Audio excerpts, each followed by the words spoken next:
Today's Friday, September 22nd, 2017. My name is Hannah Crawford. I am a project oral historian for the GPI History Project. I'm interviewing Dr. Alan R. Hinman at the Centers for Disease Control and Prevention in Atlanta, Georgia. It's about 10 o'clock this morning. Thank you for being here, Dr. Hinman. It's a pleasure. I wanted to mention the Global Health Chronicles interview that you did, just so that anyone listening to this interview has that as a reference. You were interviewed by Karen Torghele about early polio, covered some of your early career. And so some of this information will be repeated just because that's the nature, but our focus today mainly is on your work and intersections with polio eradication. Well, I hope that whatever I say is consistent with what I said before. That's funny. Yeah, it would be easy to compare because this will also appear in transcripts later on. But to begin, I wanted to see if you could offer some contextual information. First, would you introduce yourself and state where and when you were born? My name is Alan Hinman. I was born in New Orleans, Louisiana in 1937. Okay. And could you speak a little bit about your childhood and what shaped you as a child?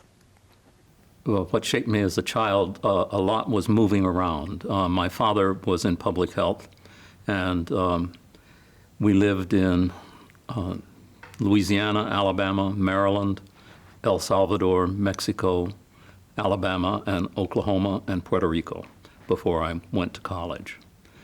So that was an important shaping factor, I think, and also meant that I learned Spanish. And in addition to learning Spanish, how do you think that shaped you?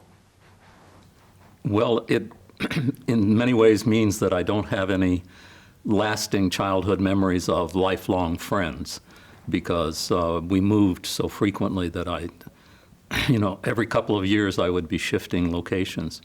It's interesting, we've been in the same house now for 40 years here in Atlanta. So in your early life, who were some of the people your father was around? Who influenced you the most, do you think? Oh, primarily my parents, my father and my mother. My brother was nearly 6 years older than I, so we were really at differing stages of development and not that close as children. It wasn't until we both grew up and went into medicine and public health that we became quite close, and we became a lot closer to our father also. Because you had the professional interest in common. Right. Mm-hmm. What about a religious background? My maternal grandfather was a minister in the United Church of Canada. We were brought up going to church fairly regularly, but not really religious. Okay. So at this point, you did speak about your early career and your educational background. So I was wondering to refer to our pre-interview that we did on Monday, earlier this week. I wanted to return to that and kind of jump into polio. Where does this begin for you? Well, as a child, I was aware of polio because it was a summer concern, and swimming pools were closed, sometimes movie theaters were closed, and everyone was afraid of polio. But I didn't know much more about it until I went to medical school, and one of my first exposures to polio and polio vaccine was in 1958 when, as a freshman or sophomore in medical school, I was taking care of a child, and it became time to vaccinate the child. So I immunized the child with an activated polio vaccine. Of interest to me and possibly to some listeners is that my preceptor at the time was Dr. Benjamin Spock, who was the very famous pediatrician, and I was fortunate to have him as a preceptor. But then when I went into clinical service as a third and fourth year medical student and then as a resident, I saw patients with polio. And the hospital where I trained was the referral center for northeastern Ohio as having iron lungs. So we commonly had some patients in iron lungs. A follow-up question about Dr. Spock. Could you tell a few stories or a story about what it was like to work with him? Well, Dr. Spock was an incredible character. He was about 6'4", had been a member of Yale's Olympic championship crew in 1930-something. And he was, as I say, about 6'4", and his fingers were nearly the size of bananas. And it was astonishing. The child would be in the examining room crying away, and Dr. Spock would put his hand on the child's chest, and the child would start going, coo. It was remarkable. That's great. Is there anyone else you worked with early on in your career that you would like to mention? Oh, yes. A couple of very important mentors of mine. One was Emanuel Walensky. Manny was head of the bacteriology lab and the leading infectious disease doctor at the hospital where I did most of my postgraduate training. And he was a remarkably strong influence on me. He used to come around every morning at 7 or 7:30 and go to the labs that were on the floors in the hospital where we interns or medical students would be taking throat swabs or cultures from various parts of the body and inoculating them in Petri dishes onto media. And Manny would come along every morning and he'd look at these and he'd tell us about what the organisms were and what that meant in terms of treatment of the patient. And in addition to that, just going out and being with patients, he really clearly enjoyed what he was doing. And that taught me to find joy in what I do. And I've been fortunate to be able to do that. Your career has involved epidemiology, and immunization, among other things, teaching as well. But I wonder if you'd like to begin there or comment about the focuses of your career. Well, my initial focus was on infectious diseases, and intended, this was in the early 1960s, of course, was a time when we were at war in Vietnam. And there was a likely obligation to perform 2 years of government service, either in the armed forces or in the public health service.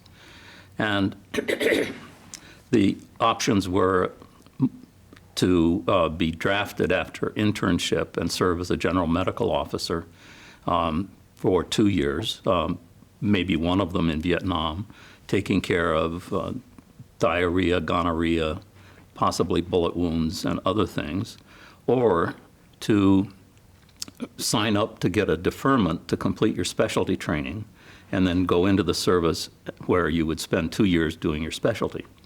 So I opted for that, and I applied to the Public Health Service for a deferment to complete my training in infectious diseases. And as essentially everyone else did in 1961, I put down the National Institutes of Health as my first choice. And my second choice, since I was interested in infectious diseases, was something called the Communicable Disease Center in Atlanta. And I got a letter back in the mail saying that I was now going to be a member of the Epidemic Intelligence Service at CDC.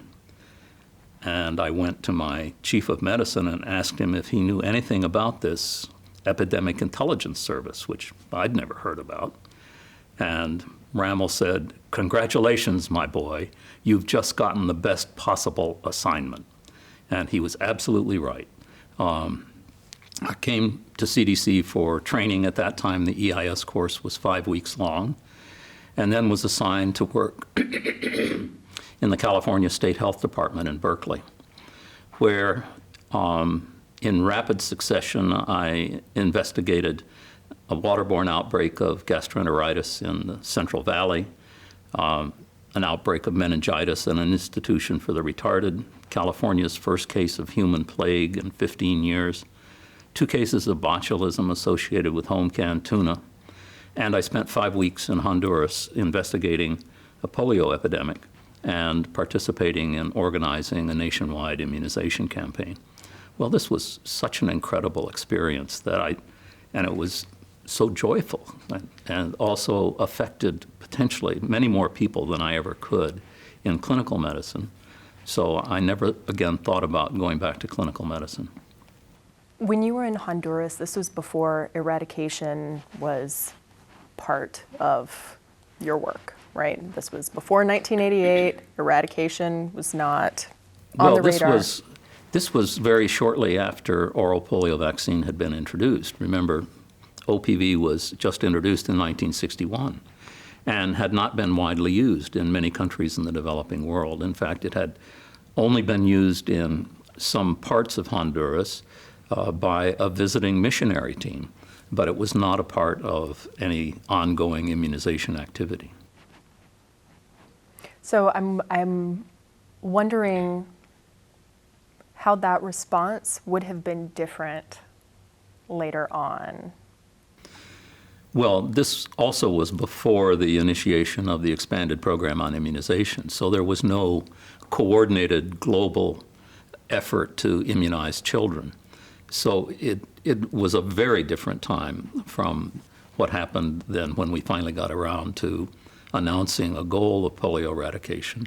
How? The expanded program on immunization was officially inaugurated in 1974, but didn't really get started until 1977, when Rafe Henderson went to Geneva to direct the program. Up until that time, there was not a coordinated global effort to immunize children. And EPI, the expanded program on immunization, got its name from the fact that it was expanding the immunizations given to children from what had previously been only smallpox or BCG vaccine for tuberculosis. So beginning in 1977, then, there was a concerted effort to develop systems to immunize children with, at that time, 6 vaccines: BCG for tuberculosis, DTP for diphtheria, tetanus, and pertussis, polio, and measles. And that system was in place to better or worse levels around the world by the time we got to the notion of polio eradication. So in 1977, Rafe Henderson went to WHO, and you stepped in to your directorship of preventive services. Of immunization. Immunization. Yeah. Could you tell the story of how you came into that position? Sure.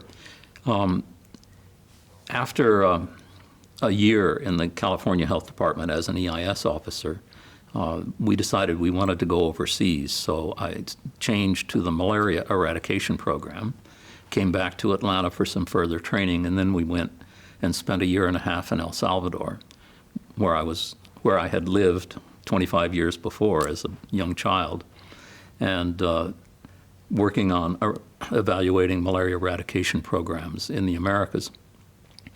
And then that office got closed because of governmental budget reductions.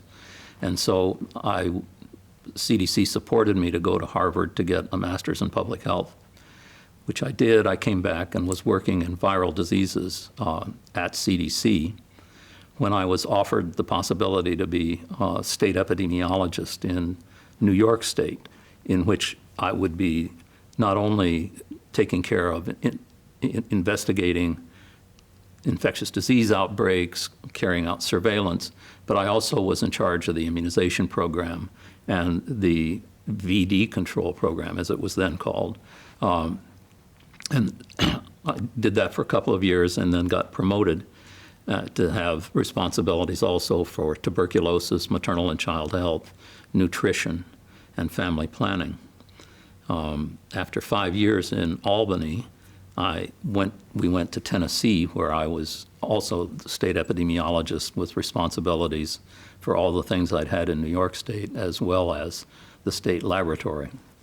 And it was from there that I was recruited to come to CDC. Could you give some detail about the recruitment? Sure.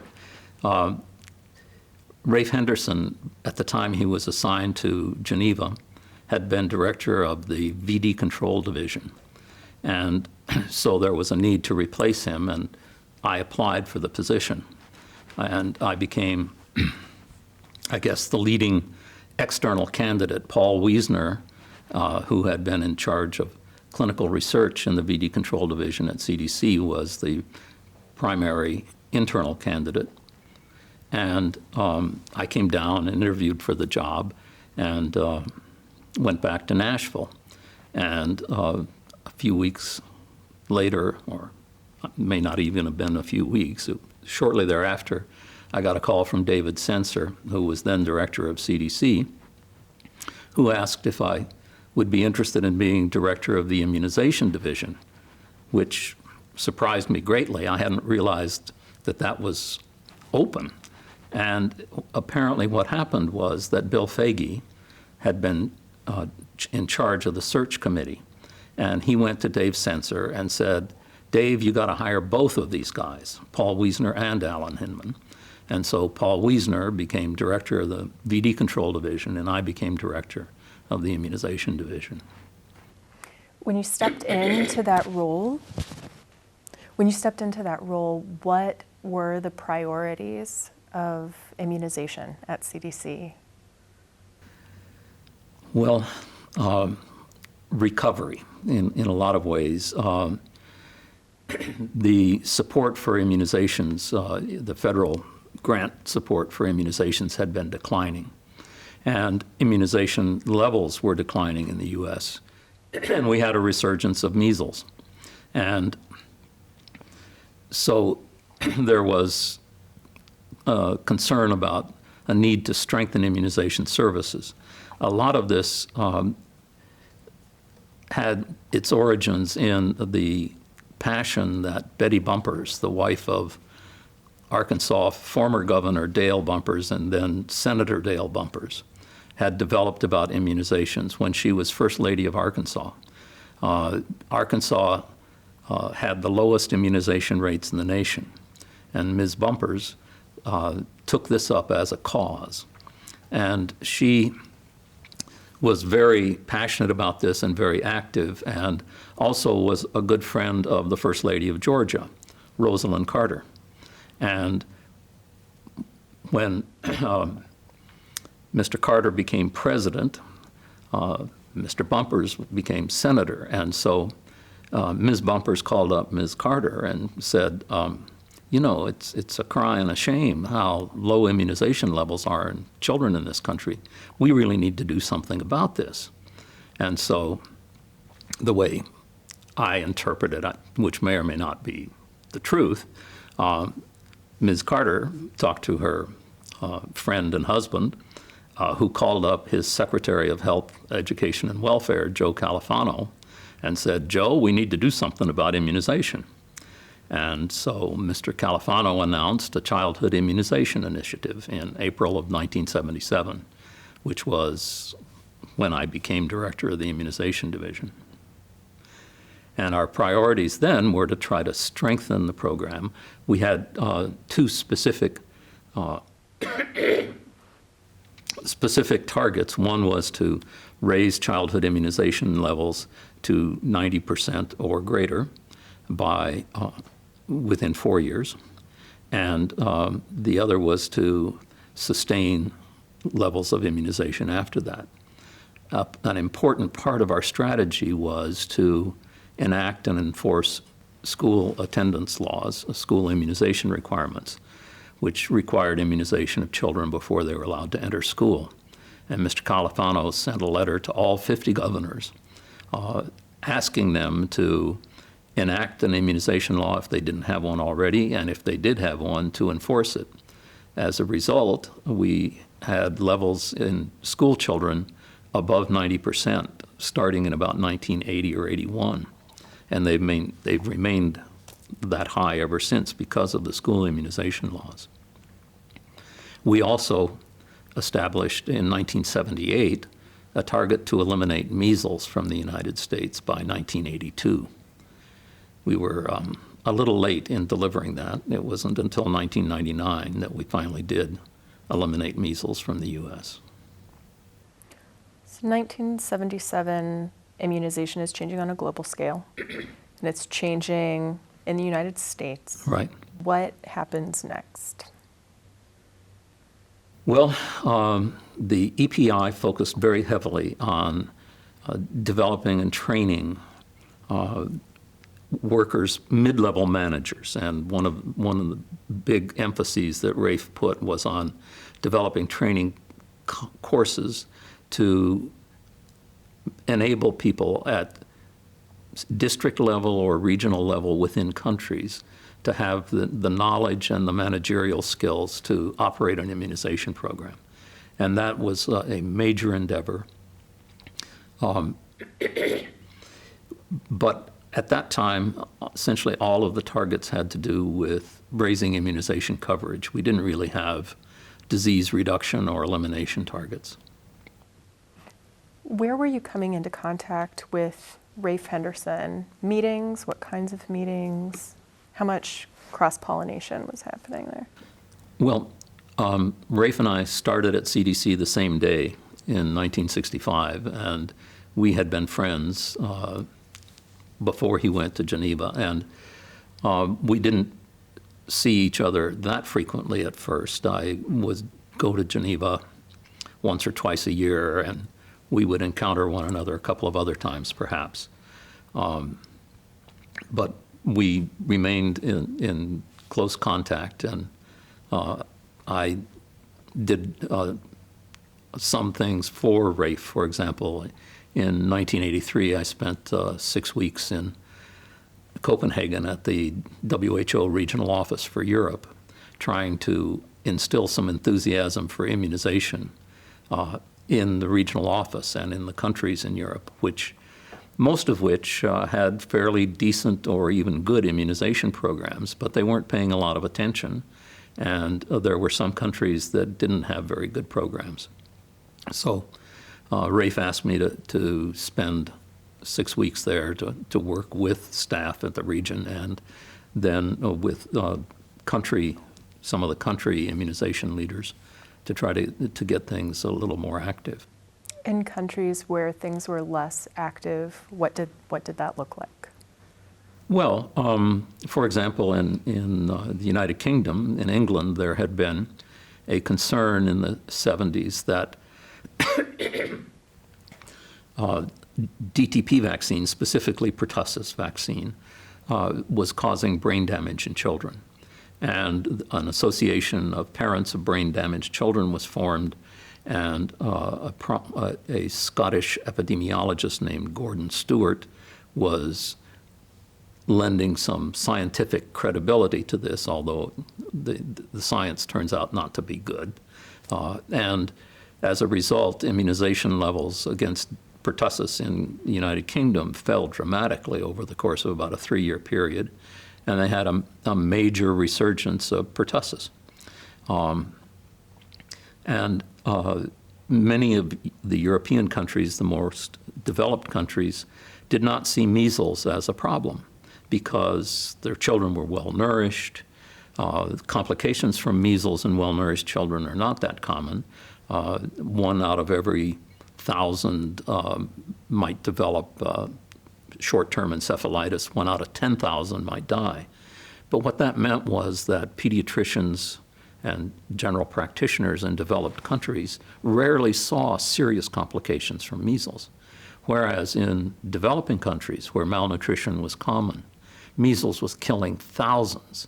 Before measles vaccine was introduced, it was estimated that 3 to 5 million children died every year from measles. And one of the things that we tried to do, and that subsequently actually developed pretty well, was countries paying more attention to immunization and providing incentives. In the United Kingdom, for example, they began providing bonuses to practitioners who achieved 90 or 95% immunization coverage in the children enrolled in their practices. So in mentioning measles, I'm comparing to polio. So OPV rolls out 1961, becomes available, right? Yeah. Cuba is successful, so we have some, Pajo is kind of active in the Americas working on polio. Rotary International begins their efforts in 1979 in the Philippines to immunize against polio. So in mentioning measles, that makes me wonder, why polio? That's a very good question, and there was discussion about that because we estimate that there were perhaps 300,000 cases of paralysis a year due to polio before vaccination, whereas there were 3 to 5 million deaths a year due to measles. And I think there were 2 or 3 factors that really went into why polio rather than measles. One of them was in industrialized countries, which would be major funders of any eradication effort, a great fear about polio. In the U.S., in 1952, for example, we had more than 20,000 cases of paralysis due to polio. And everybody knew somebody who had had polio or had a family member who had had polio. We had a president who had had polio. And there was a lot of fear. At the same time, we had this very good vaccine, which was easy to administer. It could be administered by anyone who could count to 2. Just count the number of drops you're putting into the child's mouth. And we had demonstrated success in the Americas with Cuba and I think Bhutan also perhaps, but a lot of success in the American region, and a very dynamic leader of immunization activities in the Americas, Ciro de Quadros, who really energized immunization leaders around the Americas. And also the convergence of the interests of Rotary in polio generally, but specifically Carlos Canseco, who was the president of Rotary International, who was a Mexican physician who had taken care of many polio patients and who knew Albert Sabin from Sabin's time doing field trials in Mexico in the late 50s. And Dr. Sabin was a man who was never at a loss for a grand idea. And when Rotary was thinking about what to do to celebrate their centennial in 2005, Dr. Sabin said, "You should eradicate polio." And it's simple. All you have to do is give every child in the world a dose of oral polio vaccine on the same day, twice a year, and you'll get rid of polio. Well, it turns out not to be quite that simple, but this was an attractive idea, and the leadership at Rotary, Dr. Canseco and others, was, I think, fairly enthusiastic and undertook this activity. I went to a meeting in Evanston in, I think it was 1984, I believe, to talk about this and whether it was quite as straightforward as Dr. Sabin had said. And of course it wasn't, because there'd be issues of supply. How in the world would you have enough polio vaccine available to vaccinate every child in the world? Logistically, it would be extremely difficult, and there are issues of vaccine production as well. Nonetheless, it was feasible, and everyone was agreed on that. And so at Rotary, they decided that what they would offer to do would be to provide all the polio vaccine necessary for 5 years to any country in the world, whether or not there was a Rotary club in the country, in order to eradicate polio. And did some sort of back-of-the-envelope calculations and came to the conclusion that doing that would cost about $125 million. And they set about to raise it. In fact, raised a lot more than that, which is good, because it turns out that it's cost us a lot more. But Rotary has, to date, committed more than $1 billion to the polio eradication efforts. It's a really extraordinary commitment. If you think of service clubs and their projects, that's typically the project of the year, and it may be a very local thing. This is a global commitment. Rotary has more than 3,000 clubs and more than 1 million members, and these members are typically the rising middle class and leaders in developing countries, so they have a lot of clout as well as this organization. It's really an extraordinary commitment. Dr. John Sever told Yes. a story about a meeting in which I believe Mahler, the DG of WHO, responded to an offer by Rotary International to become involved. This was in Geneva. And Mahler's response was, service organizations often are in and out. So if you are going, we would rather you not step in if you are not going to see this through. And Rotary has seen it through. Yes, they certainly have. Yesterday I was looking at the section of the Rotary history. They have so far 2 volumes of history about Rotary's involvement in polio. And I was reading about that. I hadn't remembered Mahler's initial reaction. Yeah, I think there are a few other volumes too. There are 2 by, there's one by Cook. Pigman has done a lot of work on it. And then there are several I'd be happy to share if you're interested. I wanted to back up, if that's okay, and Sure. ask you a few follow-up questions. First, where did you initially begin to interact with the partners? Were you in meetings? If so, what meetings? Where and how were you working together early on? Well, starting in '77, I was working with WHO on various things. I served on the Global Advisory Group for Immunization for 3 or 4 years, and I was on Pajo's Technical Advisory Group on Immunization for 10 years. And I had a lot of interactions with WHO specifically. And of course, I was a CDC employee, so that's 2 of the partners. Little direct involvement with UNICEF, because they were primarily, initially, they were providing supplies and were not as much technically involved. And I think it has been true at both global and national levels that WHO and UNICEF have not always worked quite as closely together as they should. I think the Polio Eradication Initiative partnership has strengthened those ties greatly.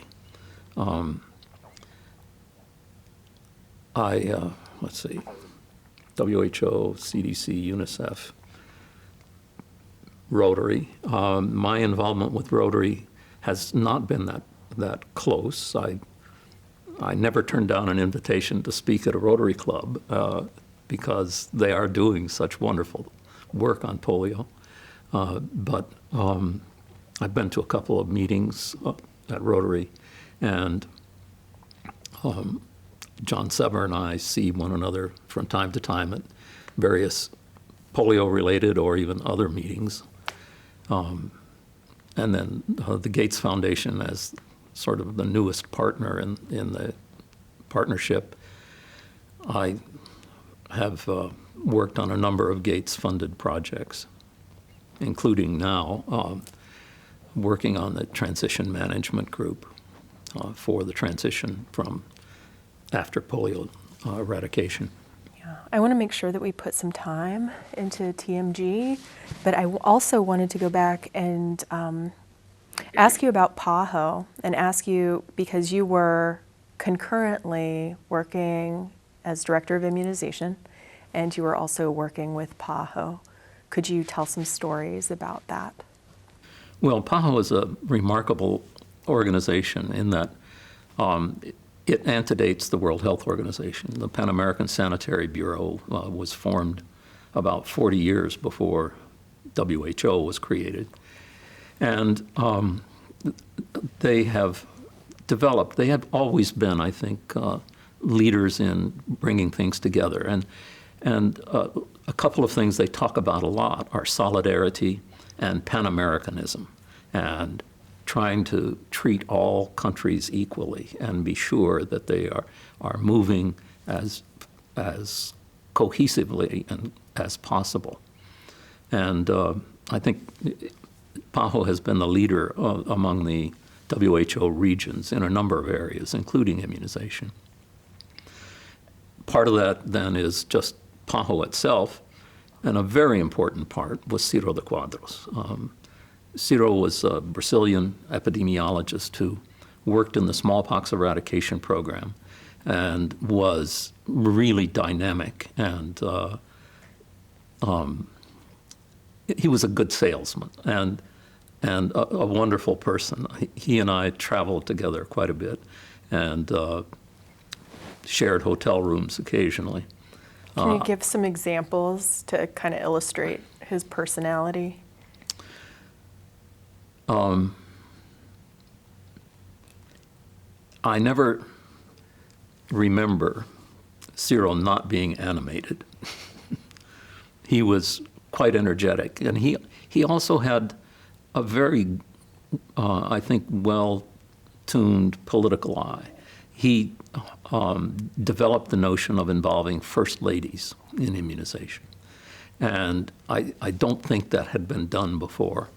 And it turned out to, in the Americas, turned out to be a very important factor in helping improve things.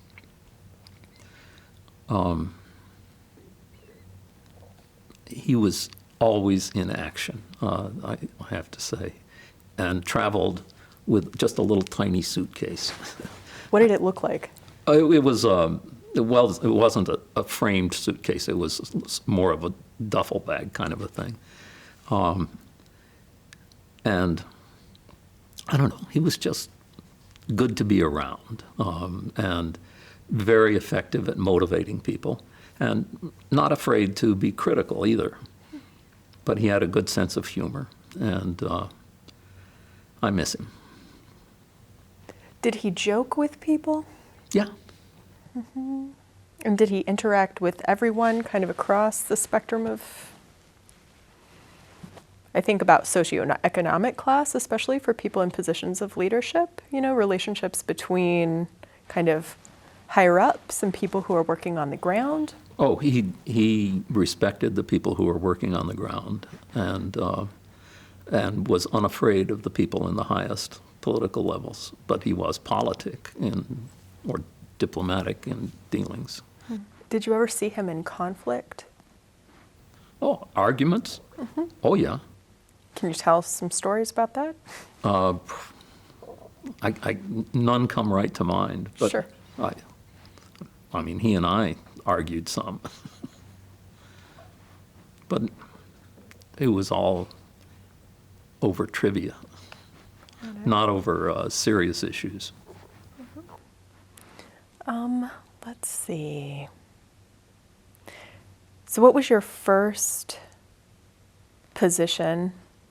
I know that you were a member of the TAG team, right? Technical Advisory Group? Oh, yes. TAG? Yeah. Yeah. And When you say tag team, I think of wrestling. Oh, I'm sorry. They are close, yes, and not to be confused. What was your first involvement with Pajo? How did you become involved?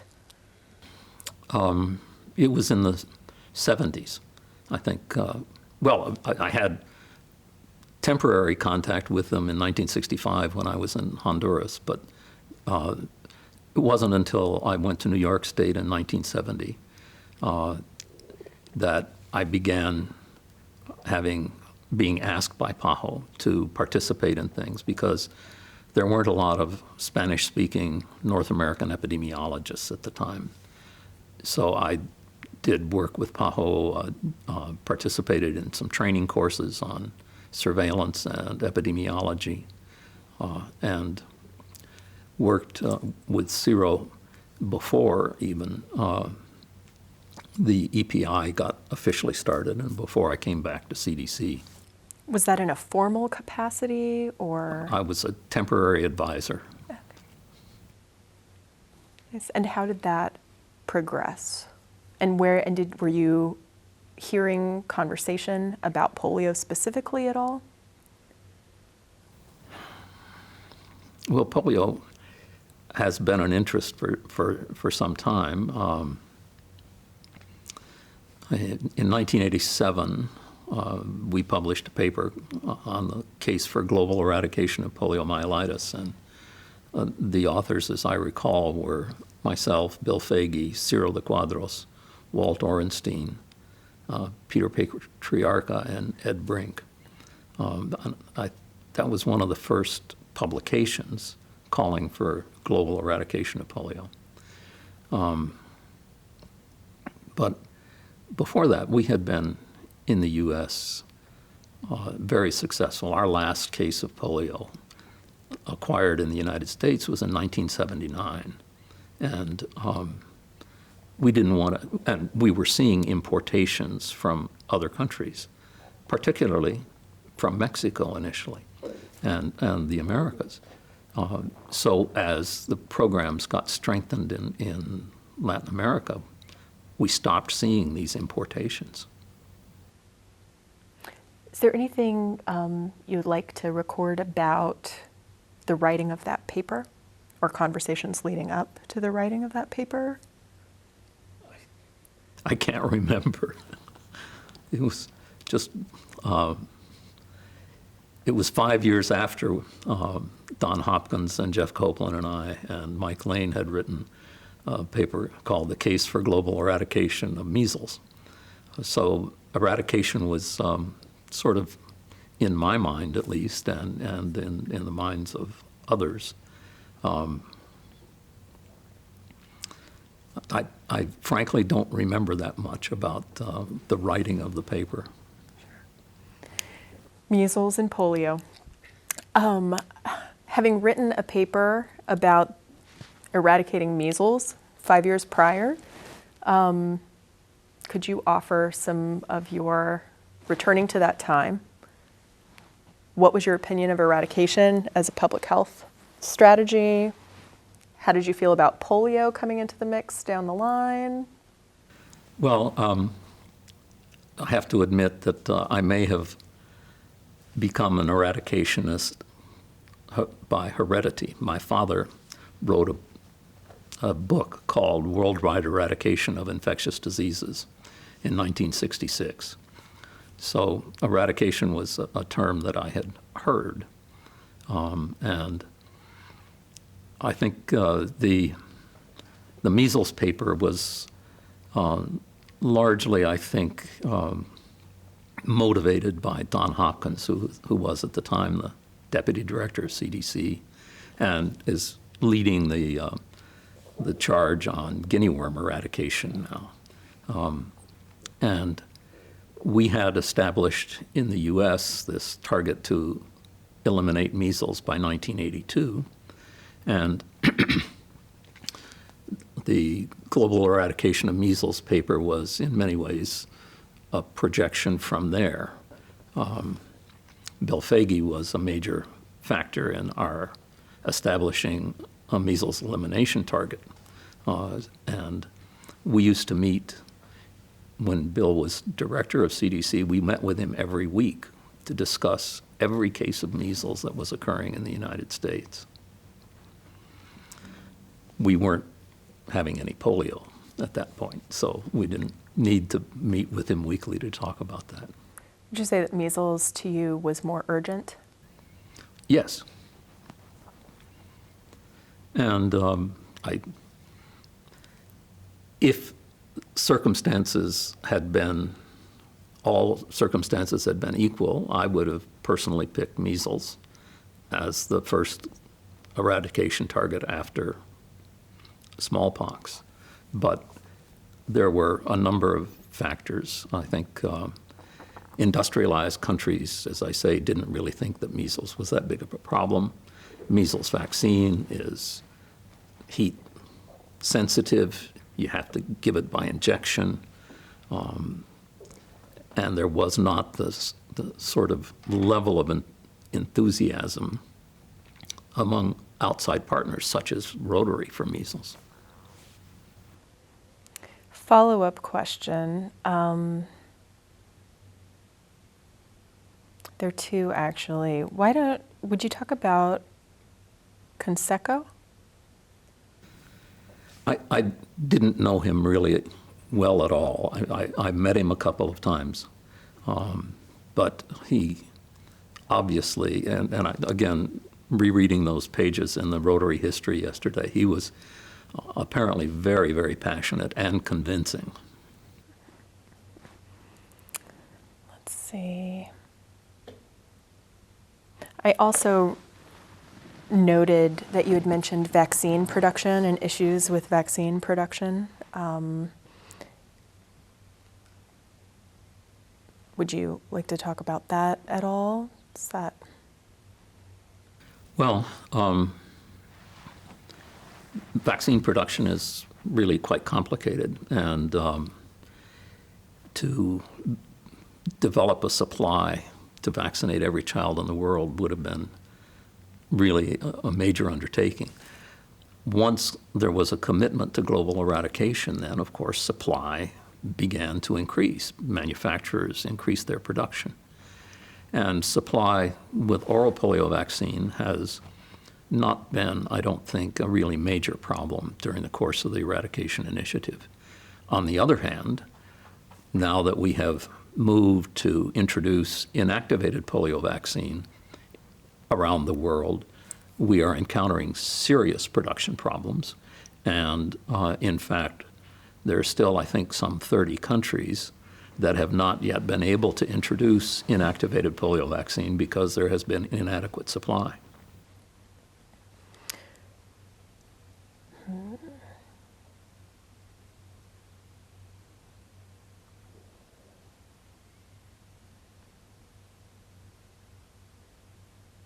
I'm wondering if now is a good time to begin talking about research. You said over the phone that research has been absolutely necessary, and there's been a lot of innovation that has happened on the tech side of polio. But I think before we go there, I'd like to ask you for... Let's go to Janae's hand. Go ahead. Great. I wanted to ask you about your reaction to the WHA resolution in 1988 when polio eradication was announced. Thought it was terrific. Okay. About time. Our article had been published the year before, and much more important than the article was a declaration of Talloir that came out in 1987, as I recall, calling for global eradication of polio. And I think that was the impetus for, in many ways, for the resolution that was adopted by the World Health Assembly. Rafe Henderson, in his interview, talked about incoming DG Nakajima. Were you aware of concerns about Nakajima coming in? No, I wasn't until after he was in, because Dr. Nakajima was not a very effective communicator in English.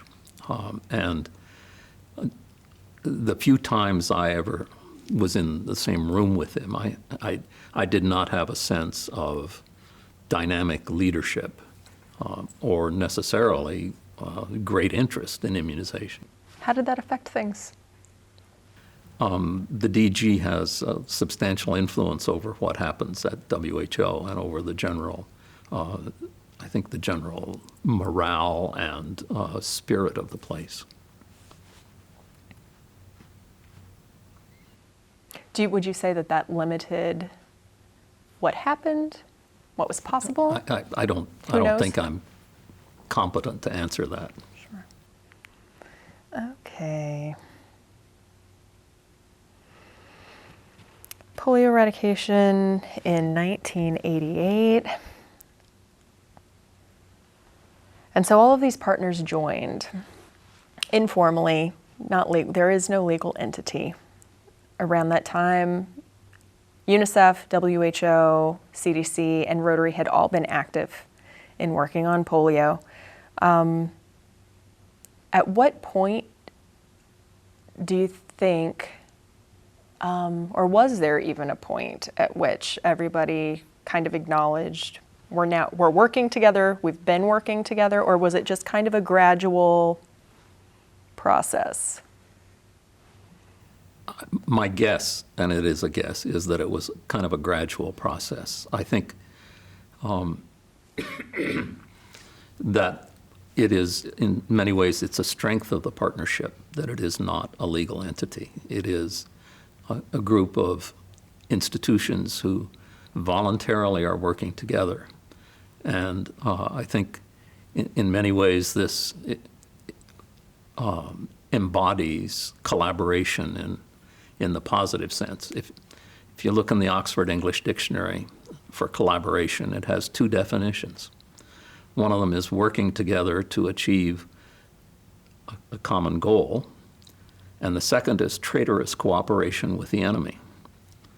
And many institutions, I think, ascribe to the second definition, whereas I think GPEI is a great example of the first. And it has some advantages in being an informal entity, I think. Bill Foege has pointed this out in a book he's written on the history of the Task Force for Child Survival, now the Task Force for Global Health, in that each institution brings its own bureaucracy, its own processes, its own agenda, but they agree to achieve a common goal and can speak as a group without necessarily it being each institution staking out a particular position. And Bill thinks that this has been one of the strengths of the Task Force for Child Survival, because the institutions that were primarily involved, WHO, UNICEF, the World Bank, Rockefeller, and the UNDP, each had their own processes, and in order to get the institution to make a statement would have been a prolonged activity, whereas the task force could issue a statement as the task force. Everyone knew who the task force involved, so what they said had essentially the informal imprimatur of each of the agencies, even though it was not the agency saying so itself. And I think that in many ways carries over to the Global Polio Eradication Initiative. Bill Foege also, I think, points out the need to relinquish a sense of territoriality. Yes. In the scale, especially of collaboration. Yeah. Could you speak to that? Sure. Well, this has a lot to do with the formation of the Task Force for Child Survival, because in the 80s, there was a push to achieve universal child immunization by 1990. And everyone sort of agreed with that idea, but it was a particular passion of Jim Grant, who was at that time the CEO of UNICEF. And it was clear in 1984 that the target of universal child immunization by 1990 was not going to be met if things continued the way they were going.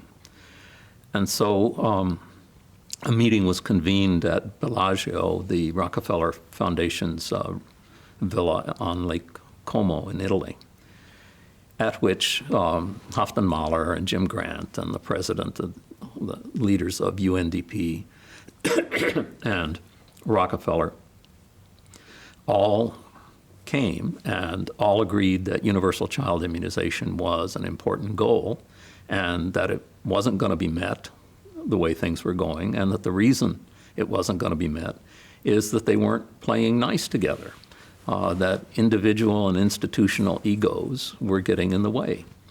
So they formed themselves as a task force. and asked Bill Foege to be the convener and essentially check their weapons at the door. And they began to work together effectively with the statements coming out from the task force, not from any of the individual institutions. And I think one of Bill's important points is ego suppression is the key to really effective collaboration. So 1987, 30 years later, now you've been involved with the Task Force for Global Health. Well, I've been involved with them for 21 years. 1996, when I retired from CDC, I went to the task force. Would you say that the spirit of those kinds of founding conversations are still present? Absolutely. I think that's one of the keys to the task force. We talk about some of our characteristics as being neutral conveners and involving all stakeholders, including people with near diametrically opposite views, and forging consensus among them, keeping in mind that consensus means that you consent, that you are willing to accept this approach, even though it may not be your most favorite approach, but you're willing to do this and you won't try to undermine it. And then leveraging scarce resources. And that is an approach that continues at the task force to this day.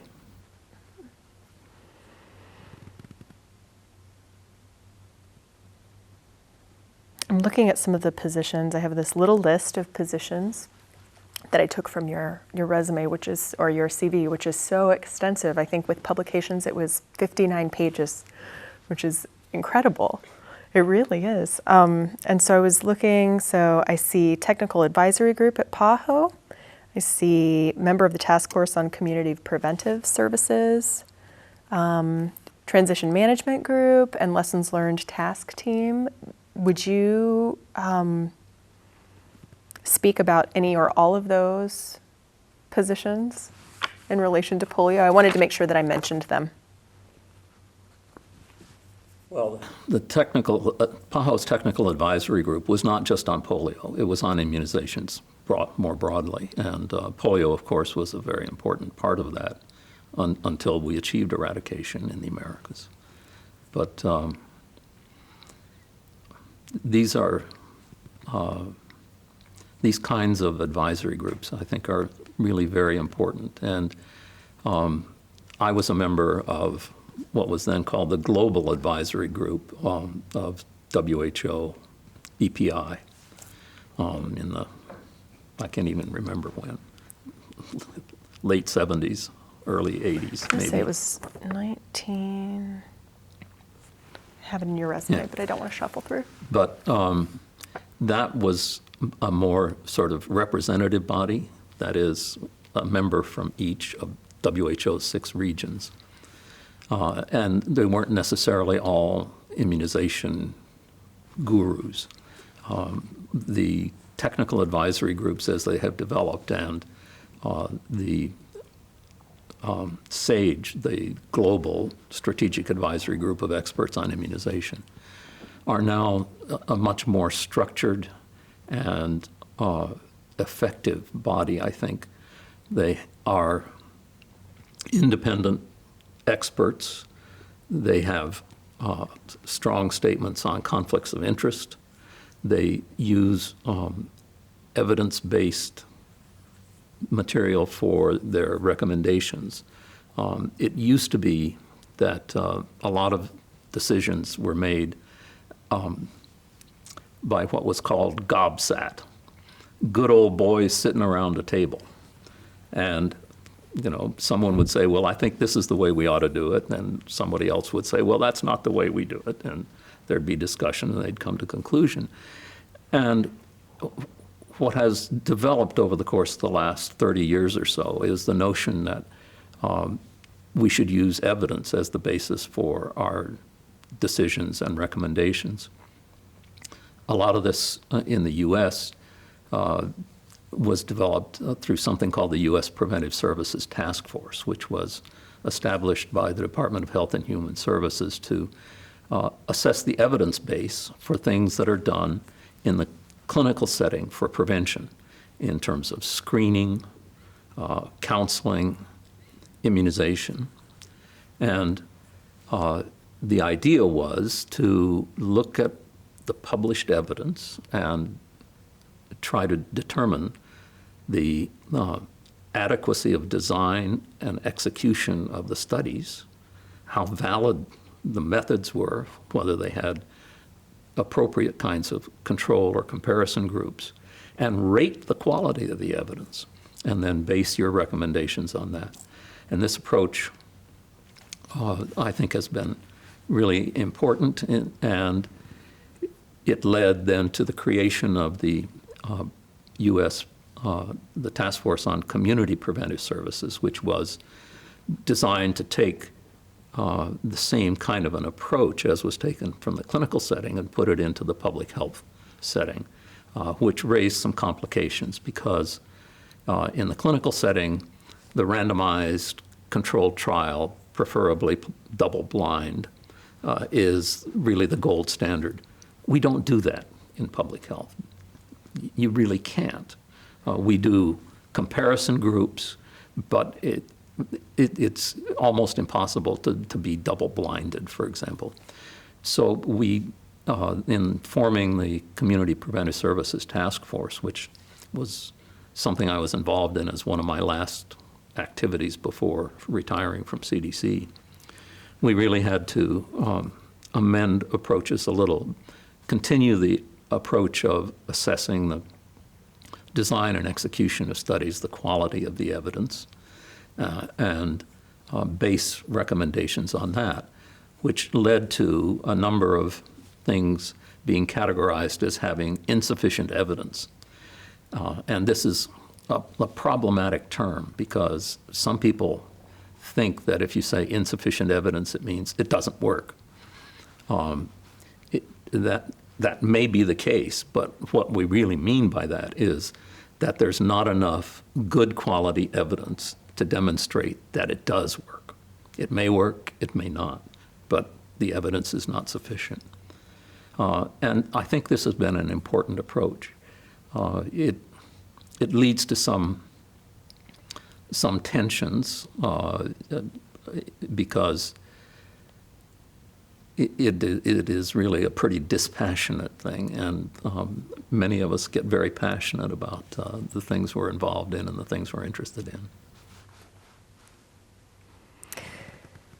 Seems like a natural segue into research and innovation. I read the article that you sent me that you recently authored about the vaccine and whether or not polio eradication has been successful at this point. So I was hoping that you could explain at least some of the history of OPV and the changes that have had to be made along the way and the occasions for those changes. Well, I can take a little bit of a stab. You'll get better information from others, but I think one of the really important characteristics of GPEI has been that research has been at a major component. In the malaria eradication activity that I was involved in 50 years ago, there was not a lot of research going on because we thought we knew what needed to be done and that we had the answer, and we didn't. And I think in the polio eradication program, there's been a great awareness that circumstances are going to change, that things will appear that we didn't know about before. And some of the challenges that have arisen in polio are, for example, the fact that oral polio vaccine doesn't work as well in many developing tropical countries as it does in industrialized countries with high levels of sanitation. This means that you may have to give more doses of vaccine. And for example, in parts of India and other countries, up to 10 or more supplemental immunization activities or campaigns would be carried out in a year, whereas initially the idea was 2 a year. There is also, in the trivalent oral polio vaccine, there's competition among the 3 types for successfully inducing immunity. And since we have eradicated wild type 2 poliovirus, then the question comes, why do we need to keep it in the vaccine? And it turns out also that if you take type 2 out, you get better responses to types 1 and 3 by using the bivalent vaccine. All of these are research questions that have been investigated rapidly. And we then have been faced, as I mentioned, we have a shortage of inactivated polio vaccine now. So there's been a lot of work looking at fractional doses, using smaller doses or injecting into the skin instead of subcutaneously or into the muscle. And these are all things that arise and need to be dealt with, particularly since we're now 17 years late on achieving eradication. So it's been a remarkable activity, and I think you're going to be interviewing some of the people who are really directly involved in it. It's really very, very impressive. One of the really incredible developments has been in what's called molecular epidemiology, which is the ability to sequence poliovirus and determine where it likely came from, because there are limited numbers of strains of poliovirus or genomic sequences, and polio mutates, the virus mutates its characteristics at a fairly predictable rate. So by looking at the difference between 2 isolates that are of similar strain, you can tell a little bit about how long it's been since they diverged. So and it's an incredible story. And we use this now not only for polio, but with measles and tuberculosis to be able to identify the genetic relationships between organisms, which then can help you in determining what the pattern of distribution or of dissemination has been. There was another innovation that you mentioned yesterday, or when we spoke earlier this week, about assessing prevalence of paralysis. Could you talk about that briefly? Sure. Historically,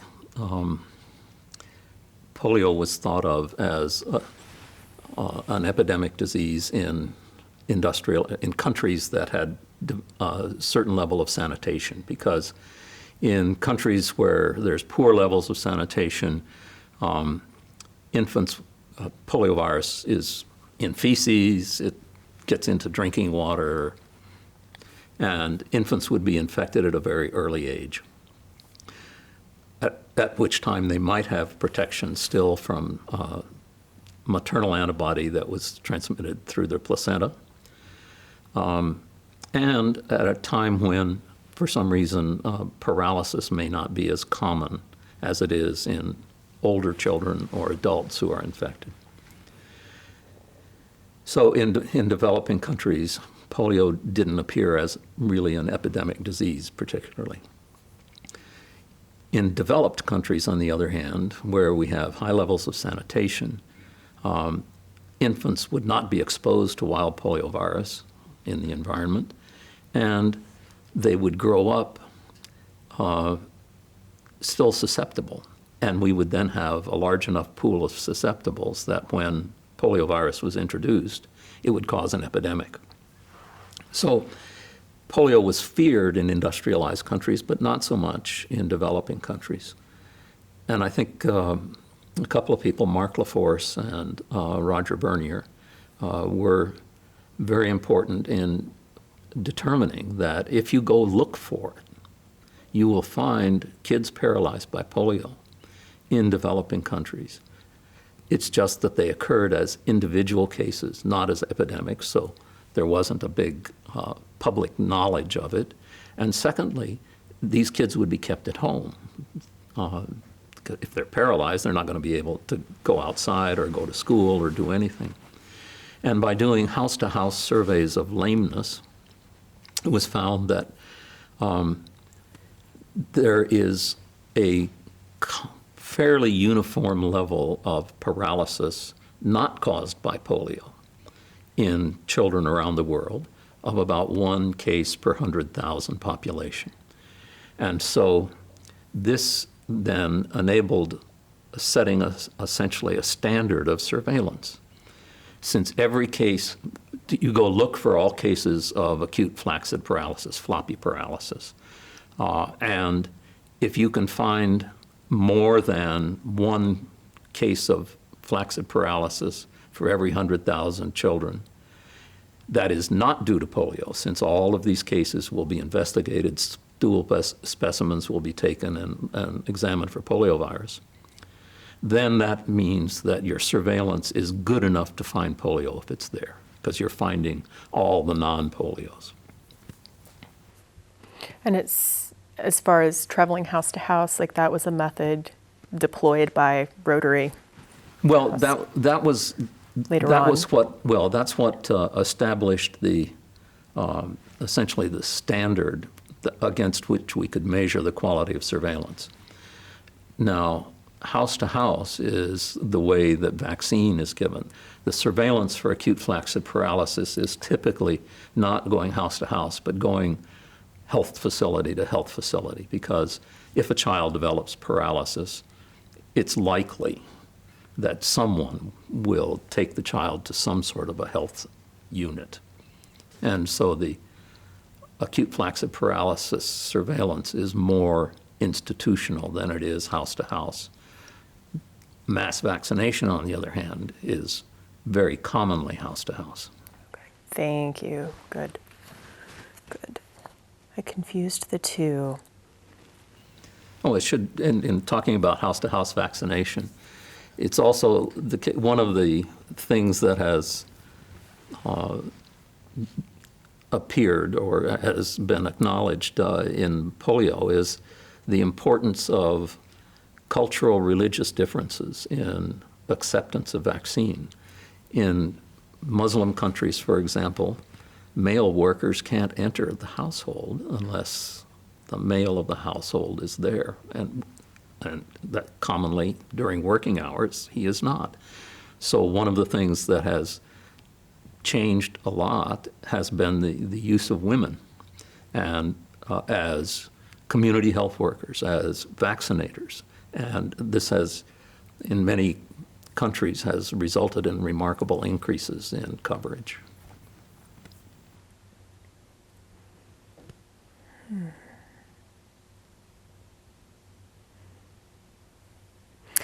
There's a lot written and published on the web about trivalent OPV to bivalent, monovalent, and then the different viruses that have sprung up.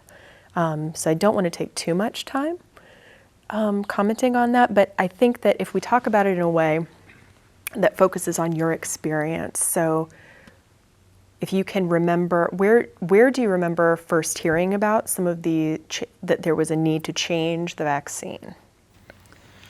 Well, first off, there are some countries which got rid of polio using only an activated polio vaccine. These were typically Nordic countries. But it's also the case that there are differences between OPV and IPV. They're both very effective in protecting the individual. OPV has the added advantage that since it's excreted from the intestinal tract, it spreads to close contacts, thereby immunizing them. However, there's also the possibility that the vaccine virus, being alive, may mutate and regain its ability to cause paralysis, either in the recipient or a close contact, or in areas where there is not a high level of immunity. The vaccine virus may circulate in the community and regain neurovirulence that way, the ability to cause paralysis. And it was in the it wasn't until the mid to late 1990s that we recognized that there were small outbreaks of paralysis due to vaccine-derived polioviruses, what we call CVDPVs, or circulating vaccine-derived polioviruses. And this has indicated a need for some way to try to deal with this. Initially, when we first found these, they were primarily due to type 1 poliovirus of the 3 wild types. But as we began recognizing the fact that the presence of all 3 types of virus in the vaccine resulted in lower immunity levels than if we took type 2 out, since type 2 is no longer circulating, and used only types 1 and 3, we could get a better result. We began in many countries using bivalent vaccine, which meant that children were not immune to type 2 if they were exposed to it. But vaccine virus might still be circulating, and so the idea then developed that if we're going to remove type 2 from the vaccine to improve its ability to protect against types 1 and 3, we need to provide some level of protection against type 2 in case it should appear. And so that led to the notion of introduction of at least 1 dose of inactivated polio vaccine around the world. I have digressed from your initial question, I'm sorry. No problem. I'm looking for the evolution of the vaccine, how it's changed, but mainly when you have been in the room as these discussions are taking place. I'm interested in what those discussions have been like, whether there's been disagreement between parties. Well, going back to the originators of the vaccines, there were disagreements between parties. It's of some interest that at a meeting at Pajo about the feasibility of polio eradication in the Americas, both Dr. Sabin and Dr. Salk were there, which is the only time I ever saw the 2 of them in the same place. And Alex Langmuir, who was the chief of the epidemiology at CDC, sat between the 2 as, I think, a buffer. But each of the 2 opined that polio eradication was doable and it ought to be done, but each had a different strategy to do it. The world took the Opv approach for a variety of reasons, including the fact that it's cheaper, it can be administered by anyone who can count to 2, it doesn't have issues related to disposal of sharps, et cetera. And it's community spread. But Opv does have disadvantages. This ability to cause paralysis in the recipient or in circulating in the community to reacquire the ability to cause paralysis. So there has been a gradual evolution. In the US, we switched over completely to the use of IPV. We had a transition, but in the US, our last case of polio was in 1979. We continued to use Opv, and the cost was 5 to 10 cases of paralysis a year in the vaccine recipient or in a close contact at a time when we had no circulating polio in the US. And so in the late 90s, we adopted a progressive schedule, a sequential schedule, in which we gave 2 doses of inactivated polio vaccine, essentially to protect against oral polio vaccine, and then gave 2 doses of oral polio vaccine to provide the additional intestinal immunity and community protection of Opv. And then in, I think it was 1999, we switched over completely to IPV. And that's happening progressively in industrialized countries. And a question is, how long will we need to continue to vaccinate against polio after we achieve eradication? And almost everyone, I think, agrees that IPV would be the vaccine to use. Dr. Hinman, could you talk about OPV cessation? Explain a little more. Well, after... Overall, after eradication is achieved? Okay. There continues to be discussion as to how long after certification of eradication polio vaccine will continue to be used. Where are these discussions happening? Can you take us into the room with you?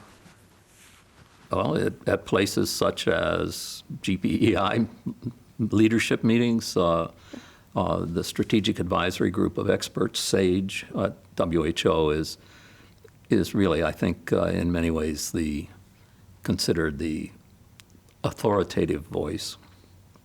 And I think in industrialized countries where IPV is already a part of the routine schedule, it's likely that many or most of those countries will continue to use, IPV indefinitely. I think in the US, we will probably do so, at least for 10 years after certification.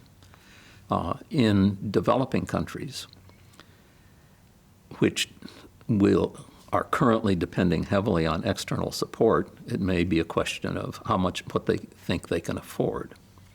And I think IPV is more expensive than OPV, but I think IPV will be the vaccine of choice. And there may be a lot of discussion in developing countries once eradication is certified as to whether that's the most appropriate use of their resources.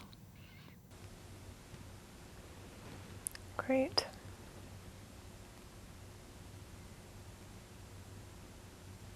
So at this point, September 22nd, 2017, where are we now? Well, we're better off than we've ever been. We've had only 10 cases of paralysis due to wild poliovirus so far this year, which is an all-time low. Last year we had, I think, 36 or 37, which was itself an all-time low. We continue to have circulating vaccine-derived viruses and are currently having a sizable outbreak in Syria due to circulating vaccine-derived poliovirus, with I think now about 40 cases, which is larger than most of the CVDPV outbreaks we've seen before. We have to eradicate 6 different polioviruses: wild types 1, 2, and 3, and vaccine-derived types 1, 2, and 3. We have certified global eradication of wild type 2.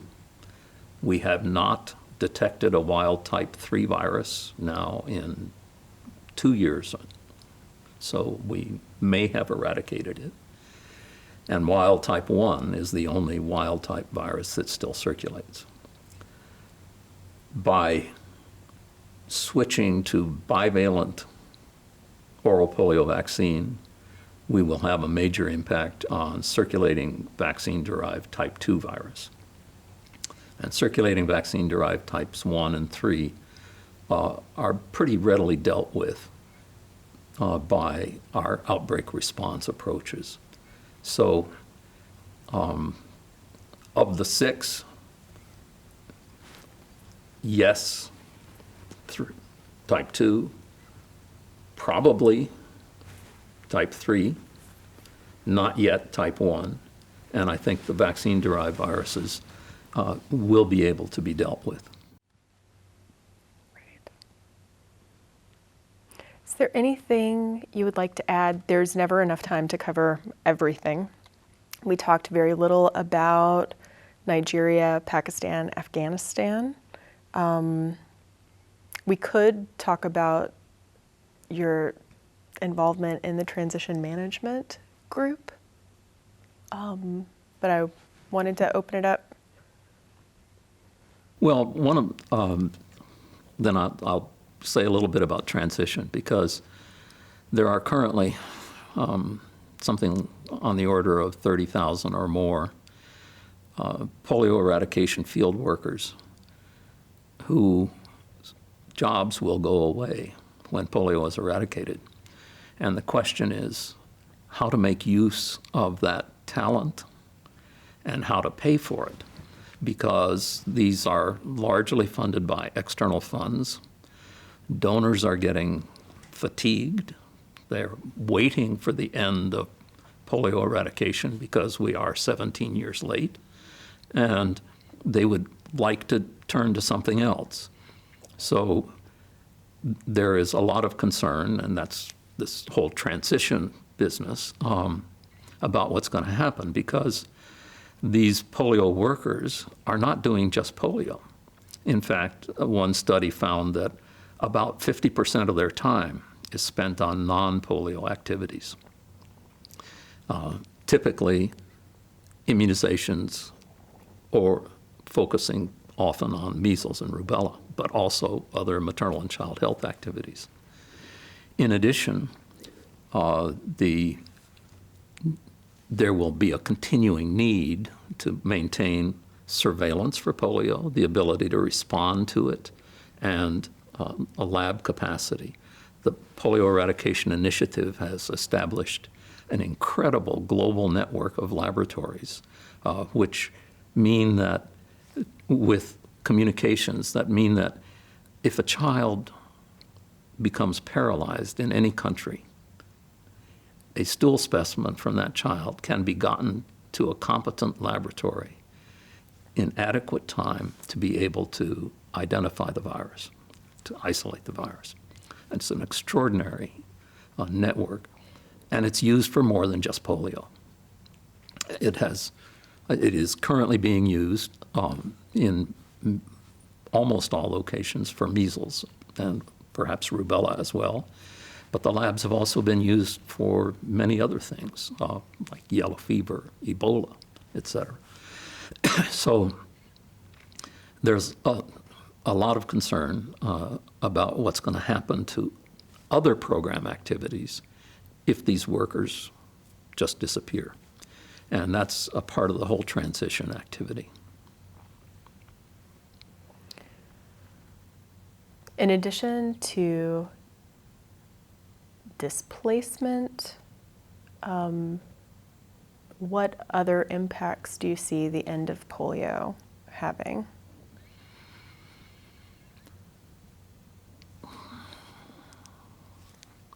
First, the sense of accomplishment. We did it. And that's something really to celebrate. Secondly,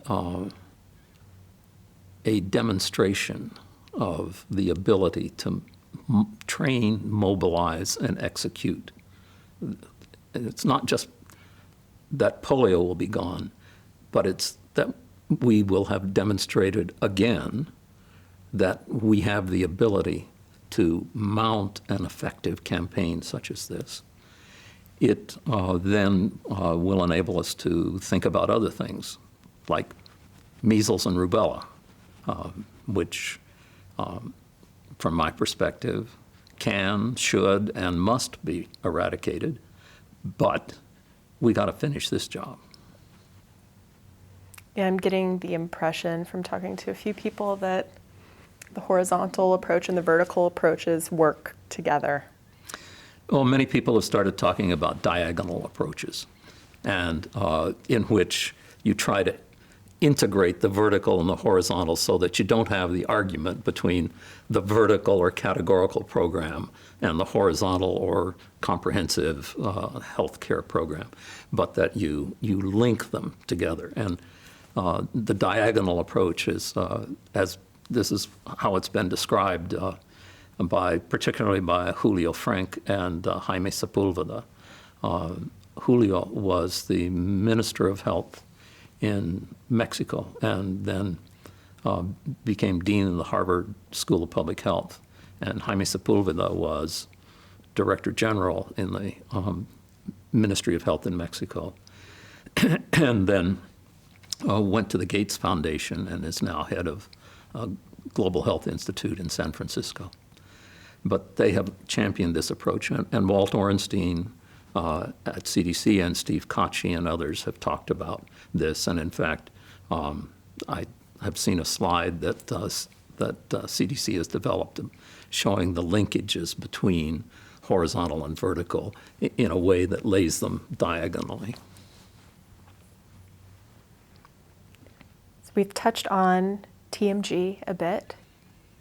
Could you say a little bit about Lessons Learned Task Team and what you're working on?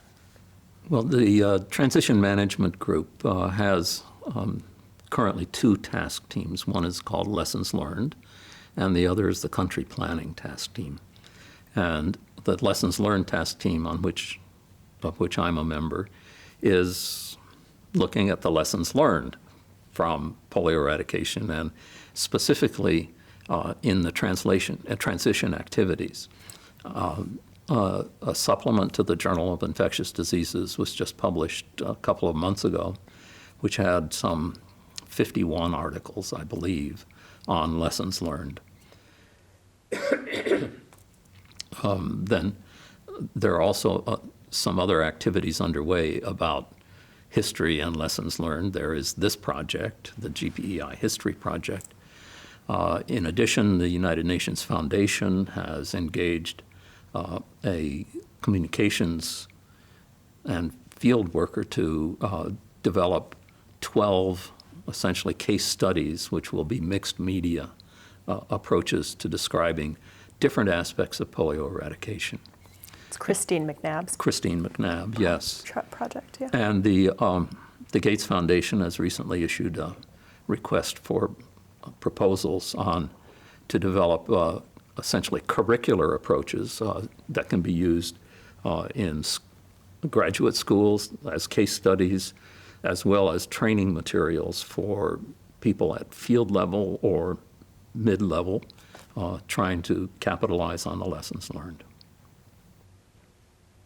That's great. If we were to have a second interview, would you be open to that? I guess that's my first question. So we're starting to wrap up. Yes, and I hope I would be consistent with what I said in this one.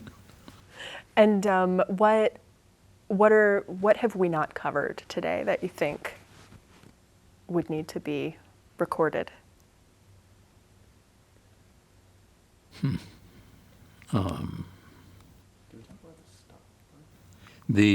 I guess the dedication of the people involved in the effort.